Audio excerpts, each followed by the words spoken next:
You got a perfect score, and you expect me to believe that? That's what Professor Wexler said the moment she looked at Ava Thompson's test. No congratulations. No questions. Just accusation. At 17, Ava had done the unthinkable, solved an impossible calculus problem using a method no one had ever taught.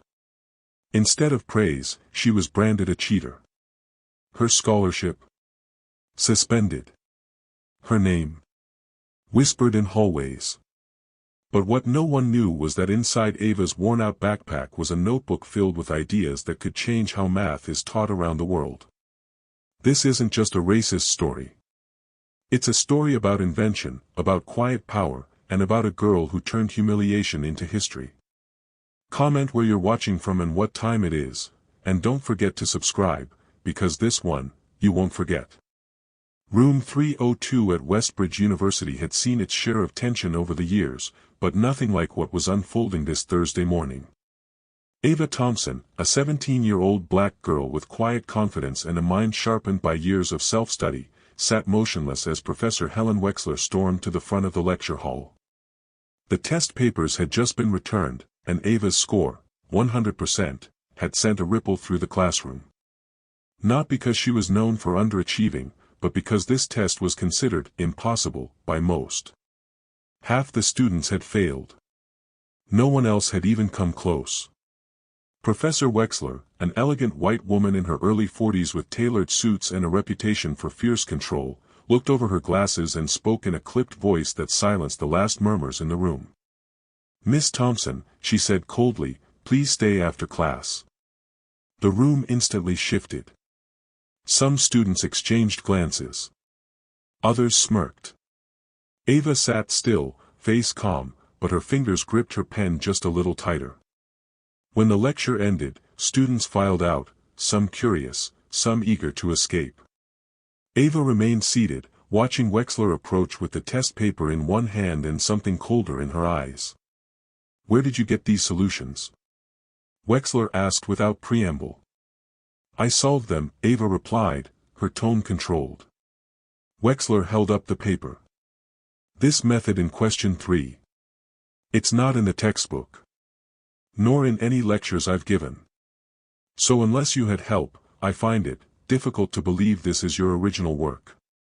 Ava straightened in her seat. "It is my original work." Wexler didn't blink.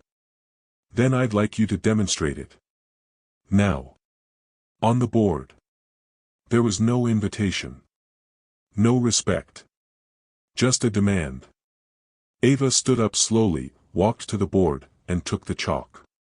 She could feel the stares of the 2 remaining students who had lingered just to watch. Her hands trembled briefly, but her mind was clear. She rewrote the equation from the test, an advanced calculus problem that had stumped almost the entire class. Then, without speaking, she walked through her logic. Each line flowed into the next like poetry. Not only did it solve the problem, it did so in fewer steps, bypassing redundant calculations using a substitution technique she had derived herself. A clean, elegant shortcut. Efficient, but unconventional. Wexler crossed her arms. "Who taught you that substitution trick?" "No one," Ava replied. "I created it while trying to simplify nested derivatives." Wexler stepped forward, lips tightening. "That's impossible. This isn't how math is done. You don't just invent methods." "I didn't know I wasn't allowed to think," Ava said softly, but the words cut deep. There was a long pause. Then Wexler turned away, pulled out a disciplinary report slip from her desk, and began writing. "I'll be forwarding this for academic dishonesty," she said flatly.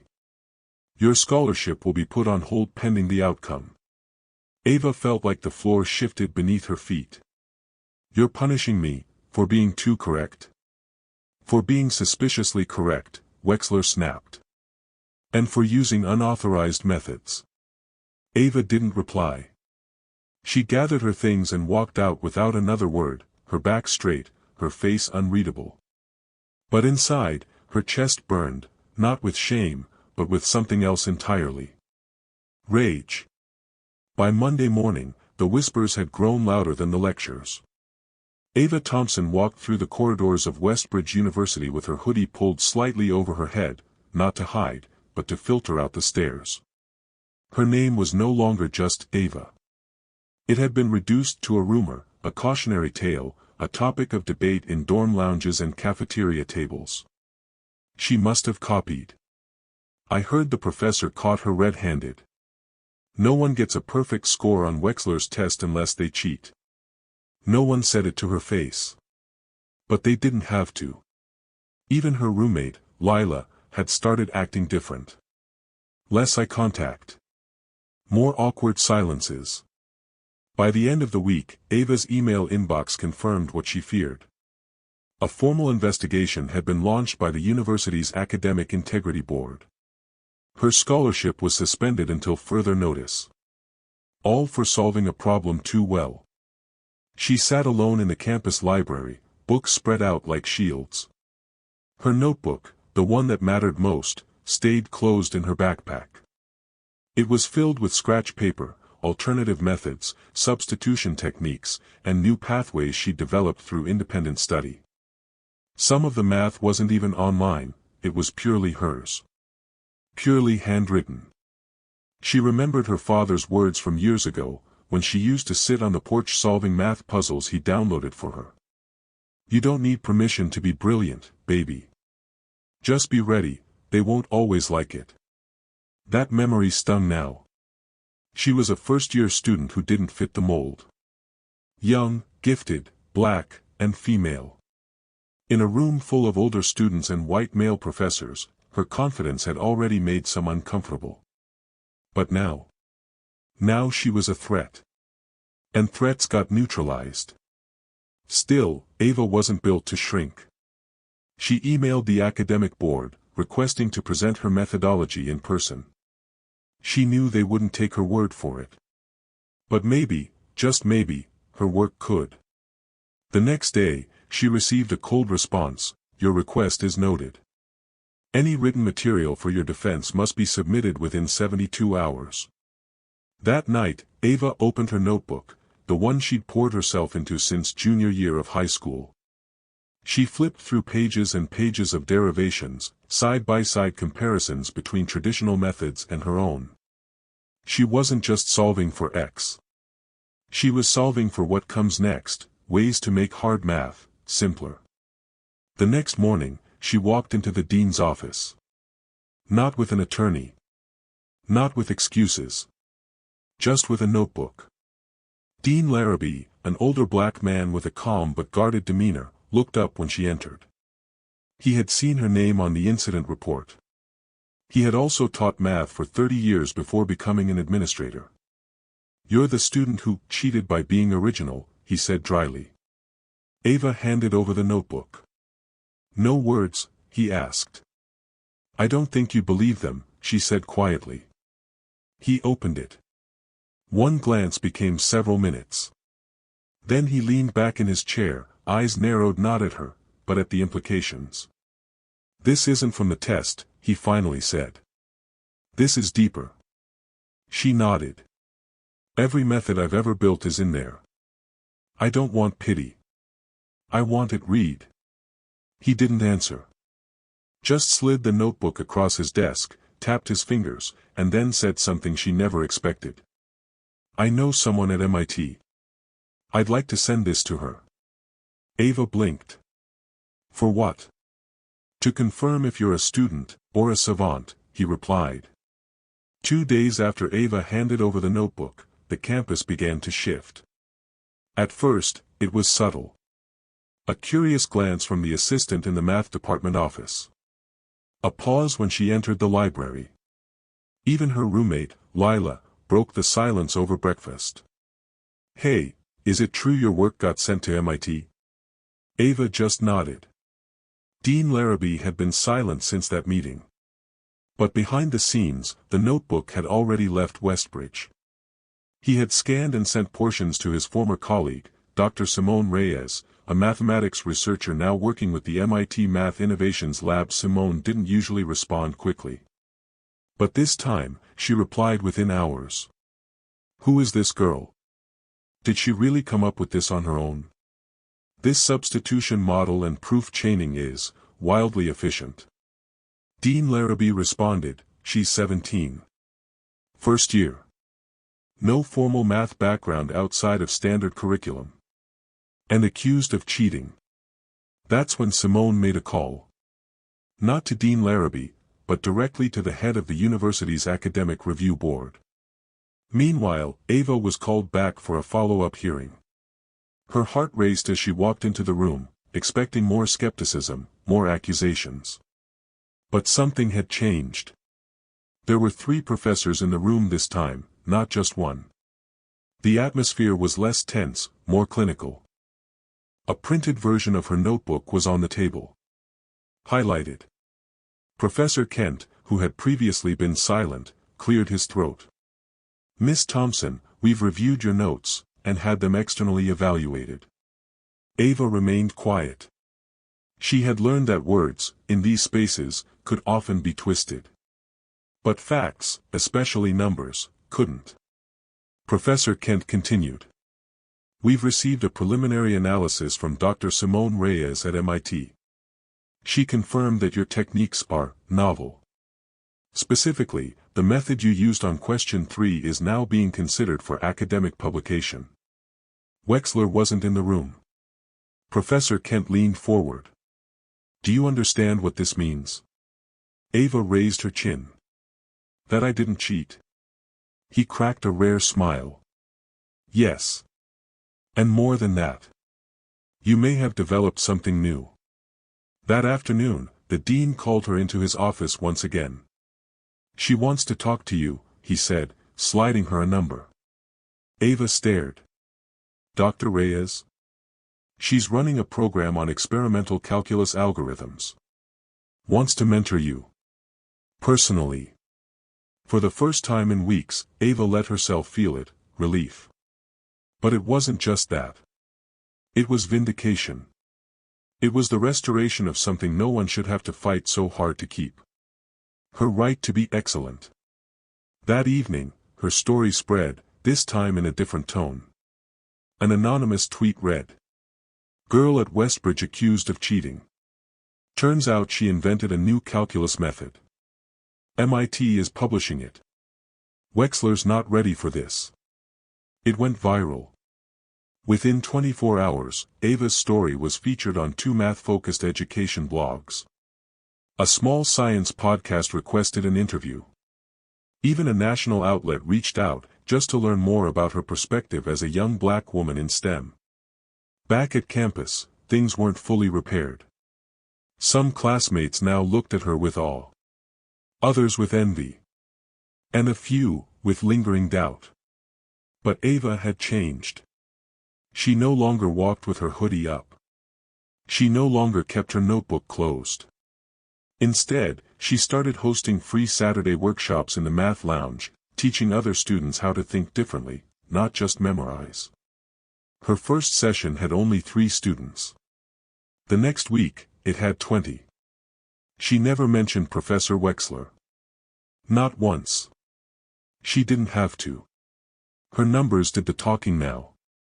1 month later, the letter arrived. It came in a slim white envelope with the MIT crest embossed in silver. Ava stared at it for a few seconds before tearing it open carefully. Inside was a printed letter and a signed cover sheet from Dr. Simone Reyes. We are pleased to inform you that your derivation, particularly the chain loop substitution method, CLSM, has been accepted for publication in the upcoming issue of the MIT Journal of Undergraduate Mathematical Innovation. Ava froze. It wasn't a dream. It wasn't a maybe. It was happening. She grabbed her phone and ran straight to Dean Larrabee's office, bursting in without knocking. He looked up, startled, then smiled knowingly when she held up the letter. You're published, he said simply. At 17. It's real, Ava whispered. They named the method. Dean Larrabee leaned back in his chair, pride evident in every word. You're rewriting the rules, kid.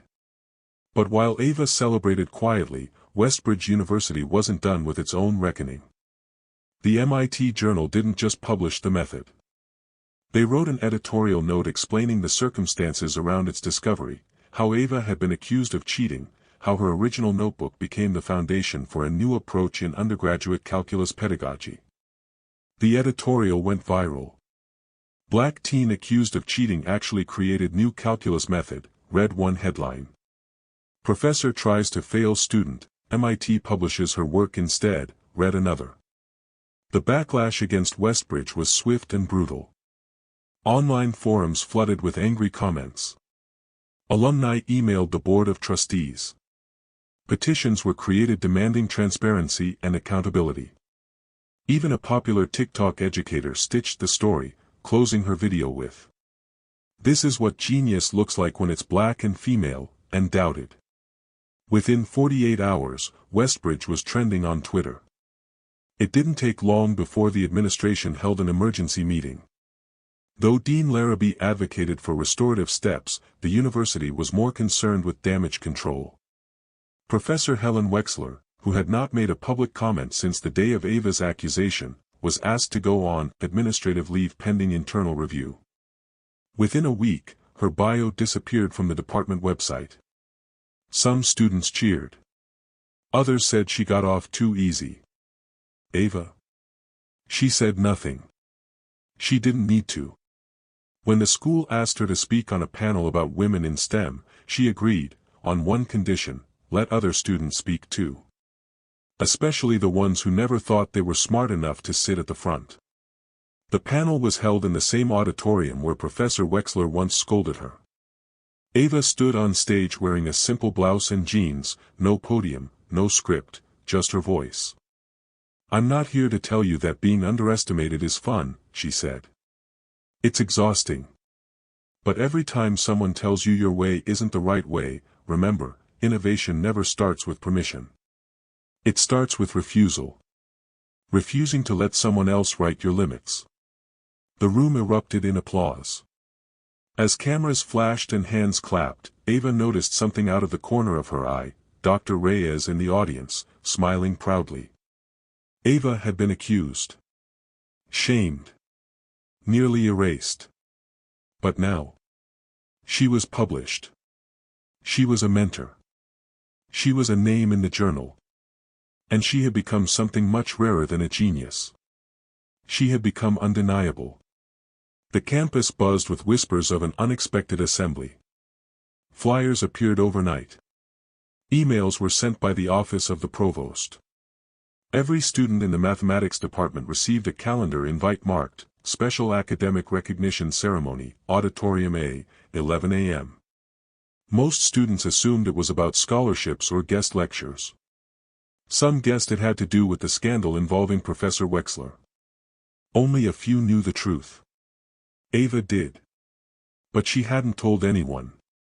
She stood behind the velvet curtain backstage, fidgeting with the hem of her sleeve. She wasn't nervous. Not anymore.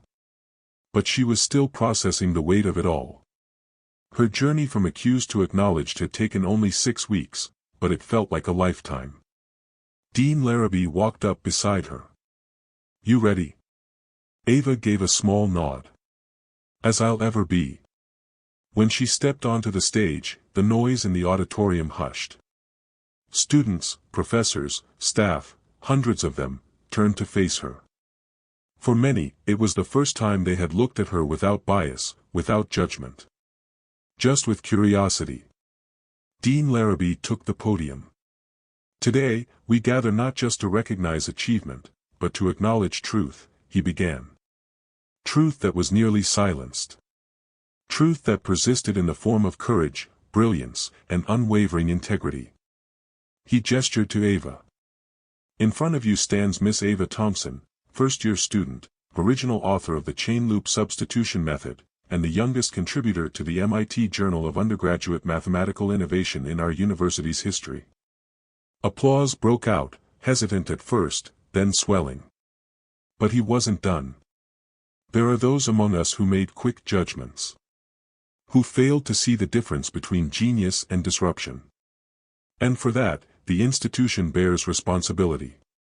A collective hush fell over the crowd. Dean Larrabee continued. The university formally apologizes to Miss Thompson for the harm caused by the wrongful accusation and suspension of her scholarship. Effective immediately, that scholarship is reinstated in full, and supplemented with an academic research grant for her continued work. A standing ovation erupted. Ava didn't cry. She didn't smile too wide. She just stepped forward, accepted the folder in the dean's hand, and walked to the microphone. "I'm grateful for the chance to keep learning," she said, her voice steady.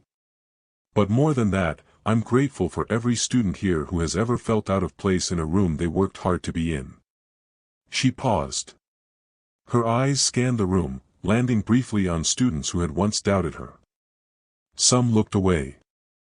Others met her gaze with something close to respect.